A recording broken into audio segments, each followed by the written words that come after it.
Welcome to crack प्रथम। आज मैं एनसीईआरटी ज्योग्राफी के जो क्लास 7 है उसके बचे हुए चैप्टर 7, 8 और 9 इन तीनों को कंप्लीट करना है। इसके बाद जो चैप्टर होंगे वो क्लास 8 से होंगे। तो ये जो चैप्टर 7 है वह काफ़ी छोटा है और इसमें जो फैक्ट है या फिर जानकारियाँ जो दी गई वो आपके लिए उतना इम्पॉर्टेंट नहीं है ना। तो इसमें जो 2 पॉइंट है उसे मैं बता देता हूँ। बाकी जो 8 और 9 चैप्टर है वह इम्पॉर्टेंट है, उसे हम डिटेल से देखेंगे। तो जो 2 फैक्ट है वो क्या है? पहला है जाइनिंग से लहासा के बीच एक रेल मार्ग चलती है जो समुद्र स्थल से 4000 मीटर की ऊंचाई पर है और इसकी जो सबसे ऊंची वाली जो बिंदु है वह समुद्र स्थल से 5072 मीटर की। और दूसरा है ट्रांस साइबेरिया रेल मार्ग के बारे में, जो कि विश्व का सबसे लंबा रेल मार्ग है और यह पश्चिमी रूस में सेंट पीटरबर्ग से लेकर के प्रशांत महासागर के तट पर स्थित एक शहर है व्लाडी बोस्टक, वहाँ तक जाता है। इसे बनाने की जो प्रक्रिया शुरू की गई थी 1891 में और इसे शुरू किया गया था 21 जून 1904 को। ये जो रेल मार्ग है यहाँ से आप देख सकते हैं सेंट पीटरबर्ग से लेकर के, यानी कि ये जो पश्चिमी रूस है से लेकर के ये पूर्वी रूस तक जाता है व्लाडी बोस्टक तक। ये आर्कटिक क्षेत्र वाला है, यानी कि आर्कटिक महासागर, और ये है प्रशांत महासागर, यानी कि 2 महासागरों के बीच यह चलता है। वैसे तो स्थल पे ही चलता है लेकिन ये 2 महासागरों को जोड़ता भी है।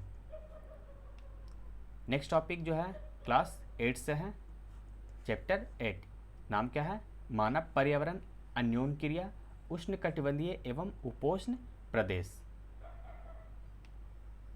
इसमें पहला जो है अमेजन बेसिन में जीवन के बारे में जानेंगे, यानी कि जो अमेजन बेसिन है कहाँ पे? दक्षिण अमेरिका में, तो वहाँ के बारे में जानेंगे। ये जो अमेजन बेसिन है वह भूमध्य रेखा के 10 डिग्री उत्तर एवं 10 डिग्री दक्षिण के जो क्षेत्र है वहाँ पे पाया जाता है। यानी कि ये जो है, ये देखिए विषुवत रेखा, तो इसके 10 डिग्री, यानी कि मान लीजिए ये जो विषुवत रेखा है तो इसके 10 डिग्री उत्तर में और 10 डिग्री दक्षिण में ये आपको अमेजन बेसिन मिल जाएंगे। यहाँ पे इस क्षेत्र में कई सारे नदियाँ आकर मिलती हैं और इसी कारण से यहाँ पर मुहाने भी काफ़ी अधिक पाए जाते हैं। यानी कि जिस स्थान पर कोई नदी किसी अन्य जल राशि से मिलती है उसे नदी का मुहाना कहते हैं। ये जो अमेजन नदी है, ये जो बीच में जो बह रही है, इसमें कई सारे सहायक नदियाँ हैं जो कि Peru, Bolivia, Brazil, Ecuador, Colombia और वेनेजुएला आदि भागों में बहती है। यानी कि जो बीच से जो नदी गुजर रही है अमेजन नदी, उससे कई सारे सहायक नदियाँ जो हैं ये आसपास के जो देश हैं उससे होकर के ये बहती है। तो इस प्रकार से अमेजन बेसिन का निर्माण करती है जो कि भूमध्य रेखा के 10 डिग्री उत्तर और 10 डिग्री दक्षिण के बीच पाया जाता है। इसके जलवायु की बात करें तो वह भूमध्य रेखा के आसपास फैला है, इसलिए यहाँ पर अब चूंकि आपने पिछले चैप्टर में जाना कि भूमध्य रेखा के पास कौन सी वनस्पति पाई जाती है? सदाबहार वनस्पति। क्यों? क्योंकि वहाँ संवहनीय वर्षा के कारण फर्श पर जो होती है वर्षा होती है, इसलिए यहाँ पर जो है जलवायु कैसी होती है? गर्म एवं नम। गर्म कैसे? 0 डिग्री है तो सूर्य की किरणें यहाँ पर डायरेक्ट पड़ेगी, और नम क्योंकि यहाँ पर वर्षा प्रतिदिन और पूरे वर्ष भर होती है, तो यहाँ की जलवायु कैसी हो जाएगी? गर्म एवं नम। यहाँ का जो मौसम है दिन एवं रात दोनों ही समय लगभग समान रूप से गर्म एवं आर्द्र होती है तथा शरीर में आपको हमेशा चिपचिपाहट महसूस होती रहेगी। इस प्रदेश में आपको प्रतिदिन वर्षा मिलती है। क्यों? क्योंकि यहाँ संवहनीय वर्षा पाया जाता है। दिन के तापमान उच्च एवं आर्द्रता अति उच्च तथा रात के समय तापमान कम हो जाता है लेकिन आर्द्रता वैसा ही बना रहता है, क्योंकि जो वाष्पित किए जाते हैं जल वह उस समय भी वातावरण में बने रहते हैं, इसलिए आर्द्रता वैसी की वैसी बनी रहती है। इस प्रदेश में अत्यधिक वर्षा के कारण यहाँ की जो भूमि है वह सघन होते हैं। और कौन से वन पाए जाते हैं? उष्णकटिबंधीय सदाबहार वन, है ना। यहाँ पर प्रकाश भी धरातल पर नहीं पहुँच पाते हैं क्योंकि ये जो क्षेत्र है उष्णकटिबंधीय सदाबहार वन का है, तो यहाँ वृक्षों की जो लंबाई होती है कितनी? 100 मीटर तक भी जाती है, इसलिए इस भूमि को प्रकाश रहित भूमि भी कह सकते हैं आप। इसके अलावा यहाँ पर परजीवी पौधों में यहाँ पर ऑर्किड और ब्रोमीलाइड, ये जो ब्रोमीलाइड है ये पौधे यहाँ पे आपको पाए जाएंगे। ब्रोमीलाइड जो होती है उसकी एक विशेषता होती है कि इसमें ये जो वृक्ष, ये जो पौधे हैं, इसके फूल, इसमें पानी जम जाते हैं, जिस कारण जो मेढक होते हैं अपने अंडे जो है इसमें यहाँ पे दे देता है। यहाँ की जो प्रमुख प्रजातियाँ हैं जैसे कि टुंकन, गुंजन पक्षी, बड़े चोंच वाले पक्षी, इसके अलावा बंदर, स्लोथ एवं चींटी खाने वाला टैपिर और मगरमच्छ, अजगर, बोआ, एनाकोंडा आदि भी इन क्षेत्रों में पाए जाते हैं। यहाँ के जो निवासी हैं वो कैसे हैं, आप यहाँ पे देखिए, यहाँ के जो लोग वृक्षों की काट कर भूमि पर अपने भोजन के लिए उत्पादन करते हैं। क्यों? क्योंकि ये जो क्षेत्र है ये उष्णकटिबंधीय सदाबहार वनस्पति वाला क्षेत्र है ना। तो यहाँ पर चूंकि वर्षा एक तो काफ़ी अधिक होती है और उसके अलावा वृक्षों की जो लंबाई होती है वह भी काफ़ी अधिक होती है, जिस कारण से सूर्य की जो किरणें हैं वह धरती पर नहीं आ पाती है। तो यहाँ के लोग क्या करते हैं कि जो भूमि बनानी होती है, क्योंकि खाने के लिए ज़मीन तो चाहिए ना, तो क्या करते हैं वृक्षों को काट देते हैं और वहाँ पर भूमि मतलब बनाते हैं, यानी कि भूमि को साफ करते हैं और उस पर अपना भोजन उत्पादन करते हैं। इसे कर्तन एवं दहन तकनीक भी कहते हैं, क्योंकि ये जो वृक्षों को काट कर उसे पहले जला देते हैं। और जैसे कि हमारे देश में जो होता है स्थानांतरण कृषि, वही यहाँ पर पाए जाते हैं। यानी कि जिस प्रकार से हमारे देश में नॉर्थ ईस्ट वाले क्षेत्रों में आप देखेंगे तो क्या होता है कि वहाँ पर कुछ समय के लिए जो लोग होते हैं वृक्षों को काट करके उस क्षेत्र में जला देते हैं और वहाँ काफ़ी समय तक खेती करते हैं, लेकिन वह जब अनुत्पादक हो जाता है ज़मीन तो वहाँ छोड़कर दूसरे क्षेत्र में वही काम करते हैं। लेकिन वो क्षेत्र जब छोड़ के जाते हैं तो यहाँ पर जो खुद ब खुद जो वनस्पतियाँ उगती है, जिस कारण से यह जो क्षेत्र है वो क्या होता है कि फिर से उत्पादक हो जाता है, फिर यहाँ पर वो खेती करते हैं। और वही कार्य यहाँ पर ब्राज़ील यानी कि जो अमेजन बेसिन के लोग हैं वो यहाँ पर करते हैं। इनका मुख्य आहार क्या है, वो मेनियोक है, जिसे कसावा भी आप कह सकते हैं। यह आलू की तरह ज़मीन में पैदा होता है, यानी कि जो कसावा है वो क्या है, आलू की तरह ज़मीन में उत्पादित किया जाता है।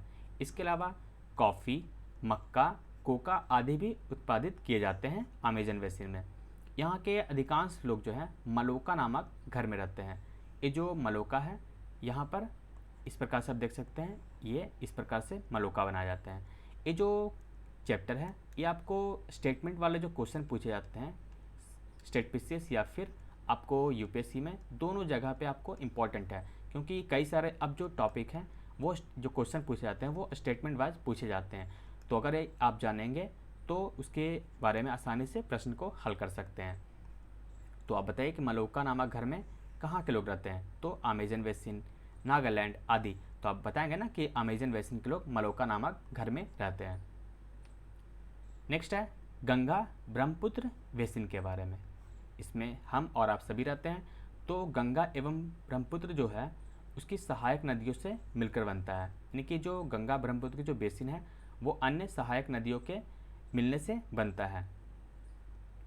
यह बेसिन आपको उपोष्ण कटिबंध में 10 डिग्री उत्तर से लेकर के 30 डिग्री उत्तरी अक्षांश के मध्य में पाए जाते हैं। उपोष्ण कैसे, ये जो हमारी है ये जो 0 डिग्री है उसके ऊपर है ना हमारा इंडिया, तो यहाँ पर 30 डिग्री के पास तो आपका उष्ण कटिबंध हो जाएगा। इसके अलावा ऊपर जो है उपोष्ण आ जाते हैं, तो यहाँ पर आपको ये क्षेत्र में पाया जाता है, क्योंकि ये जो है गंगा चूँकि यहाँ से बहती है उत्तराखंड से लेकर के ये बंगाल तक। इसके अलावा ये जो है कौन ब्रह्मपुत्र, यह भी आपको चाइना से होते हुए ये नॉर्थ ईस्ट और उसके बाद यहाँ पर मिलती है ना। तो इन क्षेत्रों में गंगा ब्रह्मपुत्र बेसिन का निर्माण होता है, यानी कि मान लीजिए ये जो हमारा इंडिया है तो इस क्षेत्र से लेकर के इस क्षेत्र तक क्या है, गंगा ब्रह्मपुत्र बेसिन। तो काफ़ी बड़ा है। इसमें आपको घाघरा, सोन, चंबल, गंडक, कोसी आदि नदियाँ जो हैं प्रवाहित होती है। यहाँ पर्वत आपको मिल जाएंगे, सुंदरवन, चाप झील आदि भी मिल जाएंगे। यहाँ की जनसंख्या काफ़ी अधिक है, यानी कि जनसंख्या घनत्व जो है वह भी काफ़ी अधिक है, क्योंकि नदी क्षेत्र है। यहाँ पर जो भूमि होता है काफ़ी उत्पादित होती है, जिस कारण से यहाँ पर लोग काफ़ी अधिक मात्रा में पाए जाते हैं।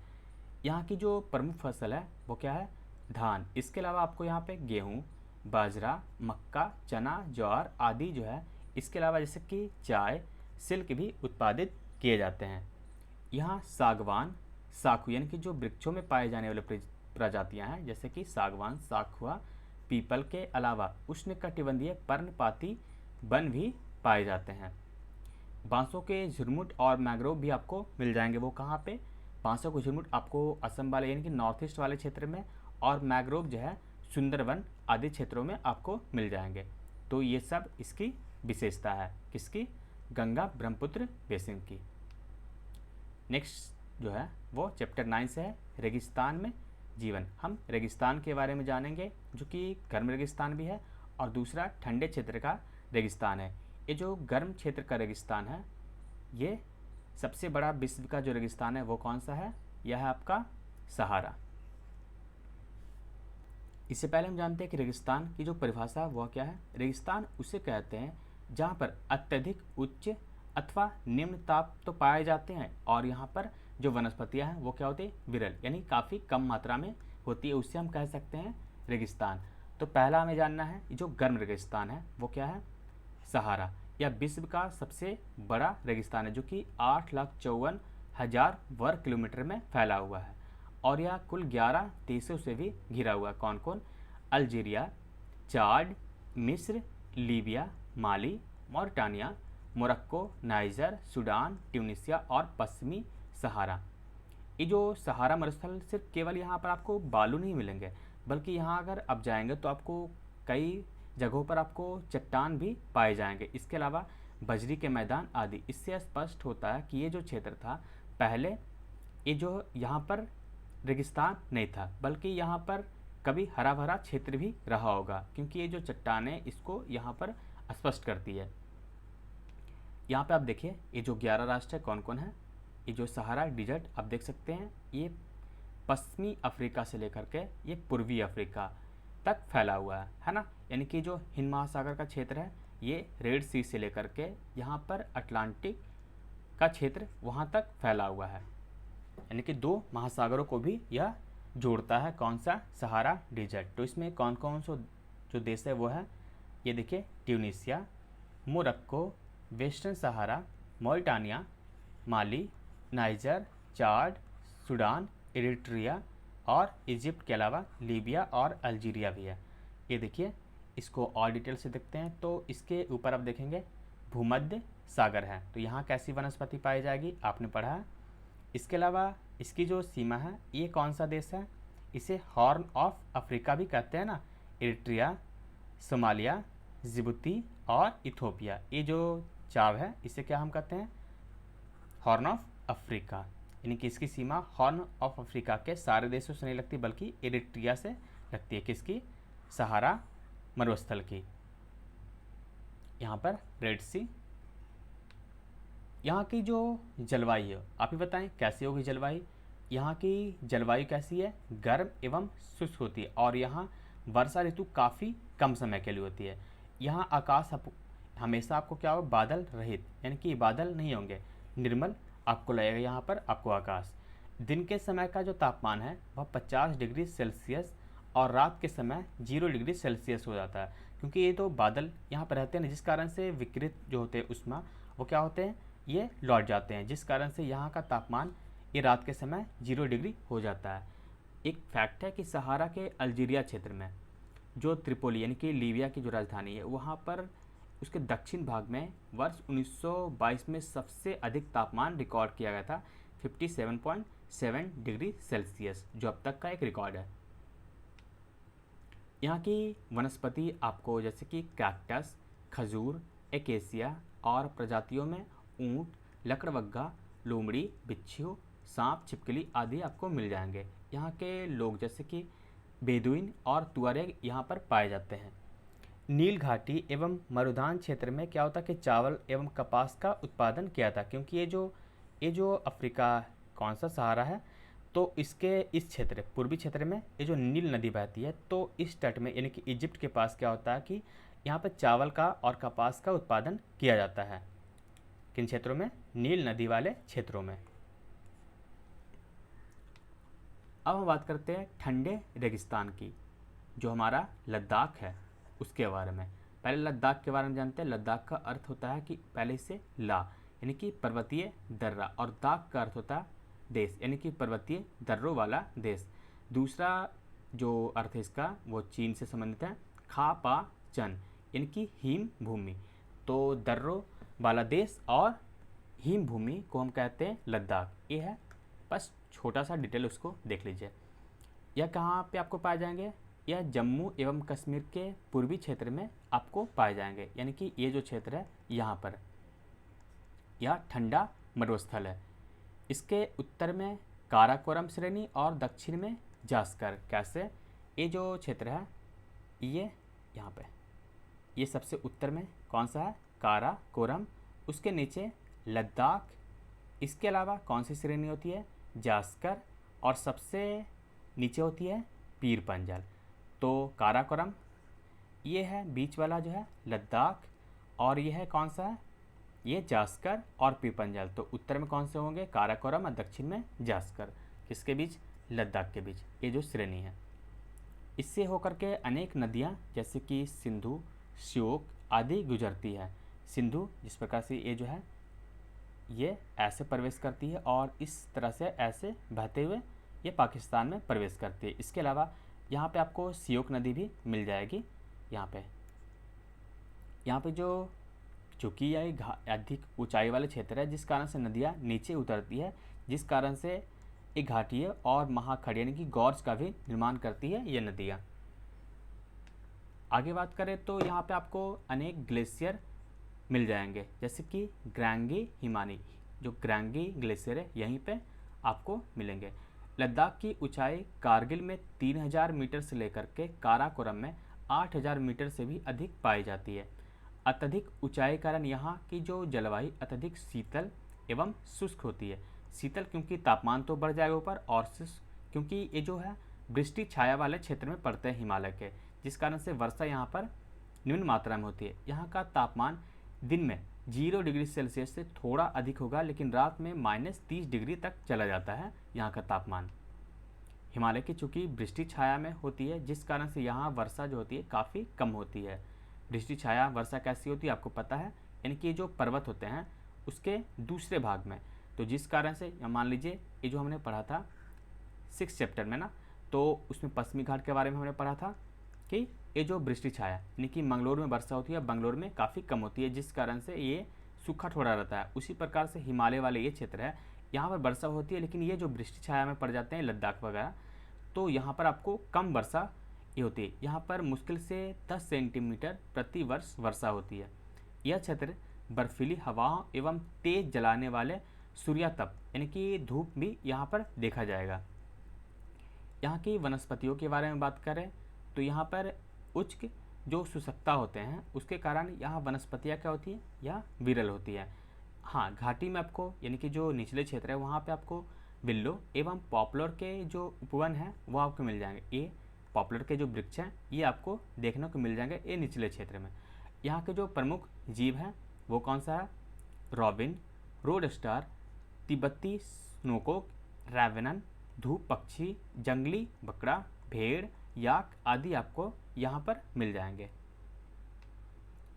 यहाँ की जो अधिकांश आबादी है वह बौद्धों एवं मुसलमानों की है, और यहाँ के जो प्रमुख मठ है इसके बारे में यूपीएससी के द्वारा प्रश्न पूछा गया, जैसे कि हेमिस मठ, तो इसके बारे में डायरेक्ट पूछा गया था। इसके अलावा अन्य जो मठ है हेमिस के अलावा थिक्से, से, लामयुरु आदि यहाँ पर प्रमुख मठ है। एक फैक्ट है कि NH1A जो कि कश्मीर घाटी को कहाँ से जोड़ता है? जम्मू से। ये जो है ये वाला क्षेत्र जो है ये क्या है? NH1 है। इससे यहाँ पर से कौन सी मार्ग जुड़ती है? ये आपको लद्दाख वाली यानी कि मनाली, ये जो यहाँ पे देखिए NH1 लेह को जो जिला दर्रा होते कश्मीर घाटी से जोड़ता है। यहाँ पर जो एक जो जिला दर्रा है इस प्रकार यहाँ पर उसको यहाँ पर लेह से जोड़ता है। एक और फैक्ट है कि मनाली जो लेह है वह जो राजमार्ग है वह 4 दर्रों से होकर गुजरता है। कौन कौन सा? रोहतंगला, बारा लचला, लुगांग लचला और तंग लचला। तो इन 4 ये जो दर्रे हैं उससे होकर गुजरता है मनाली लेह राजमार्ग। तो ये जो है हमारा क्लास 7 का था वो चैप्टर पूरा कंप्लीट हो गया। अब जो है आपको 8 के, वो भी काफ़ी छोटे हैं, वो आपको जल्दी मिल जाएंगे। और इसके बाद ये जो ज्योग्राफी ख़त्म होने के बाद हमारी हिस्ट्री शुरू होगी। 12 तक आपकी कंप्लीट कर दी जाएगी एनसीईआरटी की जो ज्योग्राफी है उसको, उसके बाद ही हिस्ट्री शुरू की जाएगी। तो thank you for watching crack प्रथम।